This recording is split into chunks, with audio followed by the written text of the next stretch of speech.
ఇండియాలోనే #1 varicose veins hospital Avis vascular centre. అందరికీ నమస్కారం. నా పేరు మాధురి. మీరు చూస్తుంది సుమన్ టీవీ నెట్వర్క్. ప్రస్తుతం మనతో పాటు ఉన్నారు motivational speaker, psychologist, life coach, అలాగే ఆస్ట్రాలజర్ హరి రఘుప్రియ గారు. నమస్తే అమ్మా. నమస్తేనన్నా. అమ్మాయి ఒక ముఖ్యమైన విషయం అడగదలుచుకున్నాను. అది ఖచ్చితంగా మనందరం కూడా ఫాలో అయితే బాగుంటుంది అని చెప్పేసి కూడా అనిపిస్తుంది. అండ్ ప్రతి ఒక్క మహిళ తెలుసుకోవాల్సిందే, అసలు ఆడవాళ్ళు గోప్యంగా ఉంచుకోవాల్సినవి ఏంటి, ఏ విషయాల్లో అన్నా కూడా అవన్నీ మేము తెలుసుకోవాలనుకుంటున్నాం. మాకు తెలియజేయాలి. చాలా చక్కని క్వశ్చన్. అయితే ఆడపిల్ల ఆడవాళ్ళు ఏదేది గోప్యంగా ఉంచుకోవాలి. ఆడపిల్ల అయితే ఫస్ట్ తన ఆడపిల్ల అన్న విషయం తెలుసుకోవాలి. ఆడ స్త్రీ అయితే నేను ఆడదాన్ని, పెళ్ళైన మహిళను అని తను తెలుసుకోవాలి. ఓకేనా? ఈ రెండు తెలుసుకోవాలంటే ఫస్ట్ ముందస్తుగా వేషభాషల్ని దగ్గర నుంచి వద్దాం. ముందు వేషభాషలు. తను ఇప్పుడు మామూలు మంచి డ్రెస్సులు వేసుకోవచ్చు, ఎప్పుడూ చీరే అక్కర్లేదు. నార్త్ ఇండియన్ తాలూకా వస్త్రధారణ వేసుకోవచ్చు, మన ఇండియన్ వస్త్రధారణ వేసుకోవచ్చు. ఇలాగా వస్త్రధారణలో సాంప్రదాయకమైన వస్త్రధారణలు కూడా ఉన్నాయి, అవి వేసుకోవచ్చు. మేము ఎప్పుడూ చీరే కట్టుకోవాలా అన్న బాధపడక్కర్లేకుండా ఇవి కూడా వేసుకోవచ్చు.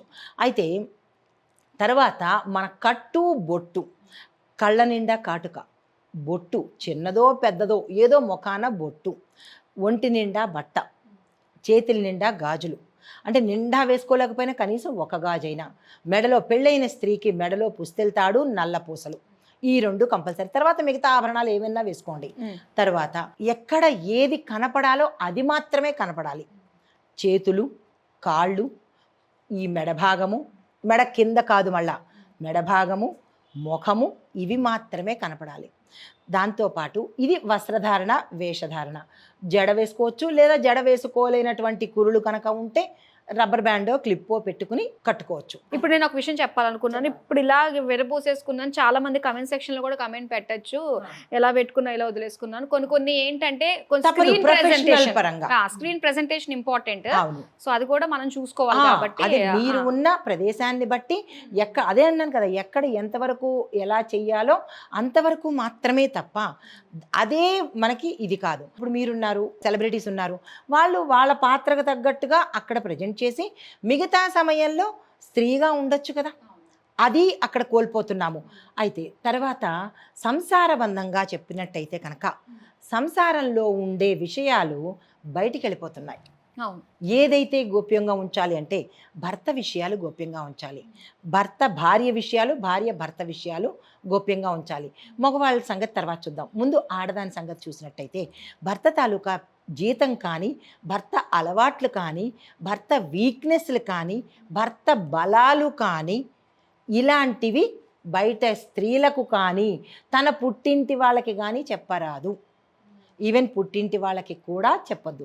అదేంటిది, పుట్టింట్లో మా మామయ్యలు, మేనమామలు, లేదా అత్తలు వీళ్ళు ఉంటారంటారు కదా, అక్కడ చెప్తే మా వారికి ఎప్పుడూ ఇదేనమ్మా, మా వారు ఎప్పుడూ తాగుతూనే ఉంటారు, ఎప్పుడు ఇంత 10 అయినా ఇంటికి రారు, ఇట్లాగా అంటే మీరు ఒక రకంగా బాధతో చెప్పుకుంటే వాళ్ళు ఏమనుకుంటారు, దాన్ని చులకన చేసి మిమ్మల్ని మీరు నాన్నమ్మ తాతయ్యలు ముత్తాతలు అయ్యే వరకు, ముత్త నాన్నమ్మలు అయ్యే వరకు కూడా వాళ్ళ మనసులో అది ఉండిపోతుంది. వాళ్ళు ఎందుకు పాజిటివ్గా తీసుకోవాలి? అవసరం లేదు కదా. మీ బాధను వాళ్ళు ఎందుకు తీసుకోవాలి? తీసుకోరు. కాబట్టి ఎవరు ఏది అడిగినా సరే, ఏమి ఇంత అన్నం తింటున్నప్పుడు ఇమడలేనిది ఇది ఇమడదా? మన సంసారం గుట్టుగా పెట్టుకోలేమా? పెట్టుకోవచ్చు, కానీ పెట్టుకోవట్లేదు. తర్వాత రెండోది ఏంటంటే భర్త విషయాలు కానీ, పిల్లల విషయాలు కానీ, మా పిల్లాడు ఎప్పుడూ చదవడు, మా పిల్లాడు ఎందుకు పనికిరాడు, మా పిల్ల ఏదీ చేయదు, మా పిల్ల అట్లా తిరుగుతుంది ఇట్లా తిరుగుతుంది, ఇలాంటివి కూడా బయటకి చెప్పకూడదు. నీ సంసారము నువ్వు గుట్టుగానే పెట్టుకోవాలి. ఎవరికి చెప్పాలి అంటే కనుక ఒక్క తల్లికి మాత్రమే చెప్పుకోవాలి. ఈవెన్ తండ్రికి కూడా కొన్ని సమయాల్లో కొన్ని విషయాలు చెప్పరాదు. తండ్రికి కూడా కొన్ని అంటే తను ఏదో చేసేస్తాడని కాదు, ఆ బాధ భరించలేడు. తల్లికి మాత్రమే భరించే హక్కు అంటే శక్తి ఉంటుంది. అది తల్లి లేదు మాకు, మరి మేము ఎవరికి చెప్పుకోవాలి అని అంటే కనుక అక్క చెల్లెలకు కూడా వద్దు, భగవంతుడికి చెప్పుకోండి. భగవంతుడు ఉన్నాడు కదా, భగవంతుడికి చెప్పుకోండి. లేదా మిమ్మల్ని ఎవరు బాధ పెడుతున్నారో వాళ్ళకే చెప్పండి. సపోజ్ మీ భర్తతోనో అత్తమామలతోనో ఇబ్బంది ఉందని అనుకుందాం. ఆడవాళ్ళకు ఆ రెండే కదా ఉండేది. ఏమండి ఇలా కాదండి, 1 నిమిషాలు కూర్చుని ఇలా కాదండి అని భర్తతో చెప్పుకొని సంయమనంగా పాటించుకోండి. తరువాత మీ ఆస్తిపాస్తులు కానీ, మీ ప్రాపర్టీస్ కానీ, మీ బంగారాలు కానీ, మీకు సంబంధించినవి ఏవి మూడో కంటికి తెలియద్దు. తర్వాత ఆరోగ్య అనారోగ్య అలవాట్లు ఇవి కూడా మూడో వ్యక్తికి తెలియకూడదు. తర్వాత బలాలు బలహీనతలు మీవి కానీ మీ కుటుంబంవి కానీ, బలాలు బలహీనతలు ఇష్టాలు అయిష్టాలు ఇవి కూడా బయటకి తెలియరాదు, గోప్యంగానే ఉంచుకోవాలి.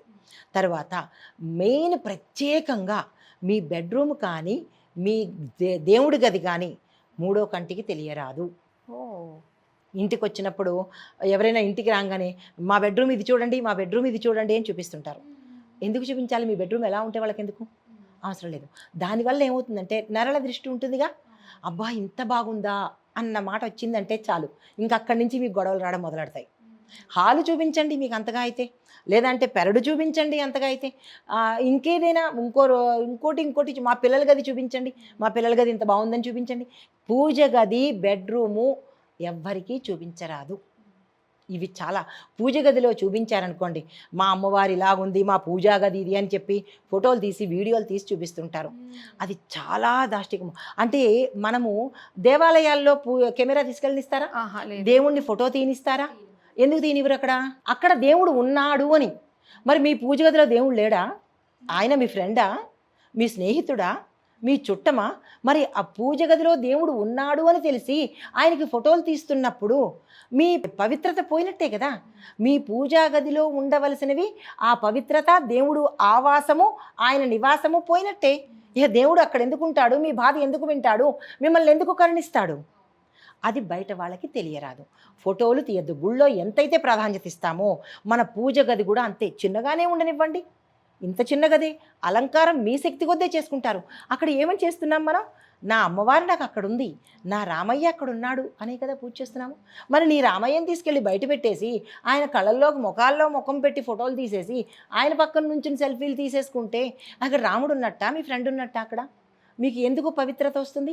మీ చేసే పూజలు ఎందుకు ఫలిస్తాయి? మళ్ళీ రేపటి నాడు మాకు ఏమీ రావట్లేదు, మాకు ఏమీ ఫలించట్లేదు, మేము ఎన్నో పూజలు చేస్తున్నాం. అసలు నువ్వు చేసిన పూజలు ఏమిటి? అసలు నువ్వేం చేసావో పూజ అనేది తెలుసుకుంటే ఇన్ని పూజలు చేశాను నాకు కరుణించట్లేదు అన్నాయి. నువ్వు చేసేదే దరిద్రము, మరి భగవంతుడు నీకు దరిద్రం కాకపోతే భాగ్యం ఎందుకు ఇస్తాడు? ఇవి గోప్యంగా ఉంచుకోవాలి. పూజ గది ఎవ్వరూ చూపించొద్దు. మీ అమ్మవారిని కానీ అయ్యవారిని కానీ దేవుణ్ణి ఎవరినైనా మీరు బయటకి చూపించొద్దు. ఇంకా చెప్పవలసినవి ఈ ప్రముఖంగా ఇవి మాత్రము ఆడవాళ్ళు కనుక జాగ్రత్త పెట్టుకున్నట్టయితే ఏ నరదృష్టి తగలదు. మీకు అష్టైశ్వర్యాలు ఏదైతే కోరుకుంటున్నారో దాంపత్యం బాగుంటుంది, పిల్లలు బాగుంటారు, అష్టైశ్వర్యాలు కలుగుతుంది, కుటుంబం శ్రేయస్సుగా ఉంటుంది. ఇవి ప్రతి స్త్రీ కనుక పాటించినట్టయితే బ్రహ్మాండంగా ఉంటుంది. స్త్రీలాగానే ఉండాలి. కానీ దురదృష్టవశాతం ఏంటంటే ఇవన్నీ కూడా యూట్యూబ్ వీడియోల్లో చూస్తూనే ఉన్నాం. అవును, వాళ్ళ హోమ్ టూర్లు కావచ్చు, వాళ్ళ నగలు కావచ్చు, వాళ్ళ చీరలు కావచ్చు, వాళ్ళ గదులు కావచ్చు, అది అన్నీ అయిపోతున్నాయి. కానీ అసలు దానివల్ల వాళ్ళు ఏం పొందుతున్నారు అనేది తెలియట్లేదు. కానీ అది ఏదైతే చూపించకూడదో అది చూపించేస్తున్నాము. ఇంకొకటి కూడా చెప్పాలమ్మా, చాలామంది ఏం చేస్తున్నారంటే పెళ్ళైన స్త్రీలు కూడా ఈ వీళ్ళ తాలూకా సెలబ్రిటీలని దృష్టిలో పెట్టుకుని వాళ్ళు ఎలాగ అంటే ఈ సెలబ్రిటీలు కూడా సామాన్యమేం కాదమ్మా. వాళ్ళు కూడా ఏం చేస్తున్నారు, కెమెరా ముందు ఒకలాగా, కెమెరా తర్వాత మరీ దరిద్రంగా తయారవుతున్నారు. వాళ్ళు షాపింగ్లకి వెళ్ళిపోయినా అలాగే వెళ్ళిపోతున్నారు, కార్లలో దిగుతున్నారు, షాపింగ్లకి వెళ్ళిపోతున్నారు. అంటే అందరూ చూడాలి, మన శరీరాన్ని అందరూ చూడాలి అని చూపించుకోవడానికి అది శరీరమా లేకపోతే అది ఏంటనేది అర్థం కావట్లేదు. ఏది దాచాలో అది దాచట్లేదు, ఏది దాచకూడదో అది బయట పెట్టేస్తున్నారు తప్ప అసలు ఇది చెప్పాలంటే కూడా అసహ్యం వేస్తోంది నిజంగా. పేరుకే సెలబ్రిటీస్, మరి వాళ్ళ భర్తలు ఎలా ఊరుకుంటున్నారు, వాళ్ళ పిల్లలు ఎలా ఊరుకుంటున్నారు? ఇంకా ఊరుకోవడం లేదు. మనకి ఇదివరకు గరుడ పురాణాల్లో ఉంటుంది, అది అచ్చూసిన ఆంబోతు అంటారు, ఎద్దుకి అచ్చు వేస్తారు, వృషోజ్వలం అంటారు దాన్ని. అయితే అదేం చేస్తారంటే దాన్ని అచ్చు వేసినప్పుడు ఇది మాది అని తెలుస్తుంది అనమాట. అచ్చు వేసి వదిలేస్తారు, ఇంక ఎంత దూరం తిరిగినా ఆ ఇంటికే వస్తుంది అనమాట అది. అలాగా ఇక్కడ ఇలాంటి కొన్ని గ్రూపుల వాళ్ళని ఏం చేస్తారంటే ఇంట్లో వాళ్ళు కూడా ఒకటి వేసేసి ఒక బ్రాండో అచ్చో ఏదో అంటారు దాన్ని, అది వేసి వదిలేస్తారంతే. వాళ్ళు కూడా చేతులు ఎత్తేసారు ఇంకా. అది దానివల్ల మిగతా వాళ్ళు పాడైపోతున్నారు. కానీ తర్వాత ఎంతమంది అసహించుకుంటున్నారనే విషయం వాళ్ళకి తెలియట్లేదు. అది చాలా చాలా కాదు ఇంకంతే. ఒక దరిద్రాన్ని మనం చూస్తున్నాం అంతే. తెల్లారులేస్తే మన పిల్లల్ని మనమే పాడు చేసుకుంటున్నాము. మనదేదో పాము తన పిల్లల్ని తనే తిన్నట్టుగా మన పిల్లల్ని మనమే పాడు చేసుకుంటున్నాము. ఇలాంటి వాళ్ళ కడుపున పుట్టిన పిల్లలు ఋషులు ఎందుకు అవుతారు, లేకపోతే మహర్షులు ఎందుకు అవుతారు? వాళ్ళు కట్ కాపీ పేస్టే కదా, అంతే. రాదు. అసలు ఖచ్చితంగా ఈ విషయాల గురించి కూడా మాట్లాడుకుంటున్నాం అంటే మనం ఎలాంటి సిచ్యువేషన్లో ఉన్నాము అన్నది అర్థమవుతుంది. కానీ చాలా మంచి విషయాలు తెలియజేశారమ్మా. ప్రతి ఒక్క ఆడపిల్ల కూడా ఖచ్చితంగా వీటన్నిటిని ఫాలో అవ్వాలి. వాళ్ళు చేశారు వాళ్ళ కర్మ, కానీ నువ్వు చేయొద్దు అని ఎప్పుడైతే మనం అనుకుంటామో అప్పుడు మనం బాగుపడినట్టే. ఇక్కడ ఇంకో విషయం కూడా చెప్పాలిరా, మర్చిపోయాను. ఇప్పుడు తల్లులు ఉన్నారు సెలబ్రిటీస్లోనే కానీ బయట కూడా, కానీ ఆ తల్లులు ఏం చేస్తున్నారు, ఇంకా దరిద్రమైన తల్లులు వాళ్ళ పిల్లలకి అర్ధనగ్నమైన బట్టలు వేసి బయట మొగాళ్ళ ముందు ప్రదర్శన చేస్తున్నారు. ఇది ఎంత దారుణమో. ఫోన్ వాళ్ళు వేసి నాశనం అయిపోయారంటే ఓకే, వాళ్ళ పిల్లలకి కూడా 10 మందిలోకి పార్టీలకి తీసుకెళ్ళేటప్పుడు అంటే నా తర్వాత నా పిల్ల కూడా రెడీగా ఉంది చూసుకోండి అన్నట్టు ఇండైరెక్ట్గా ఐడెంటిటీ కార్డు ఇచ్చేస్తున్నారు. బాబా అది తండ్రి ఏమి అనలేడు. తండ్రికి పాపం లోపల బాధ ఉన్నా అనలేడు. ఈవిడ డామినేషన్ కదా, ఈవిడని ఎలాగ వదిలేశాడు. కూతుర్నైనా కాపాడుకుందామన్న ఛాన్స్ ఆ తండ్రికి ఉండటం లేదు. ఆ తర్వాత పైన ఒక బట్ట కింద ఒక బట్ట వేసేసి ఈ తల్లే ముందుకు వెళ్ళు, అయ్యో చాలా చోట్ల చూసామమ్మా. అదేంటిది ముందుకు వెళ్ళు, నువ్వు వెళ్ళు ముందుకి అని చెప్పి తల్లి ఎదురకుండానే తల్లే డ్రింకులు వేసి పబ్బులకి తీసుకుని వెళ్ళి తల్లి తాగుతూ పిల్ల కూడా తాగించడం అనమాట.